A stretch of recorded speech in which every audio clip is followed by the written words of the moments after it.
अस्सलाम वालेकुम दोस्तों, कैसे उम्मीद है खैरियत से होंगे। पाकिस्तान जिंदाबाद का नारा मेरे साथ आज जरूर लगाइए। पाकिस्तान ने आज तबाही मचा दी है, मजा करवा दिया। पाकिस्तान ने न्यूजीलैंड का सिक्योरिटी का तमाम मसला हल कर दिया है। पाकिस्तान की बहुत ही शानदार किस्म की ब्रिलियंट परफॉर्मेंस रही।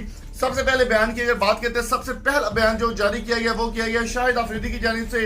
शाहिद अफरीदी ने यह बयान दिया कि हारिस रऊफ और आसिफ अली जैसे हीरे पाकिस्तान क्रिकेट की टीम में मौजूद है, तो ये पाकिस्तान के लिए प्राउड की बात है। आसिफ अली की अगर बात करें तो मैंने ये पहले ही कह दिया था, आज से 2 दिन पहले मैं वीडियो मैंने डाली थी, आप कमेंट में जाके देख सकते हैं। काफी लोग बेगैरत लोग जो है उन्होंने कमेंट किया था कि आपकी वीडियो झूठी है, आसिफ अली ऐसा नहीं कर सकता। मैंने 2 दिन पहले ये वीडियो डाल दी थी कि आसिफ अली न्यूजीलैंड की इंसेट बजा देगा, और वो वीडियो का डिस्क्रिप्शन में आपको लिंक में दे दूंगा, वो भी जाकर देखिएगा लाजमी कि आसिफ अली के बारे में मैंने क्या कहा था। बिल्कुल वैसा हुआ। आसिफ अली ने न्यूजीलैंड की आज पर खशियां उड़ा के रख दी हैं। शाहिद अफरीदी का कहना है कि पाकिस्तान अगर इसी तरह से परफॉर्मेंस करता रहा तो हमारे जो पीछे 3 शिकार बचे हैं, जिनमें अफगानिस्तान पहले नंबर पर है, नीबिया है, और इसके अलावा जो तीसरा मैच है वो हमारा स्कॉटलैंड के साथ है। तो पाकिस्तान के खातिर हमने ये तीनों मैच जीतने हैं और इंशाअल्लाह ताला हम ऐसा करके दिखाएंगे। शाहिद अफरीदी का कहना था कि आसिफ अली और हारिस रऊफ जैसे प्लेयर अगर टीम में मौजूद रहे तो पाकिस्तानी टीम, दुनिया की कोई भी ताकत पाकिस्तानी टीम को नहीं हरा सकती।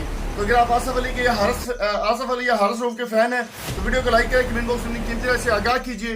वीडियो पसंद आने की सूरत में चैनल को सब्सक्राइब करें। Thank you so much for coming. Allah Hafiz.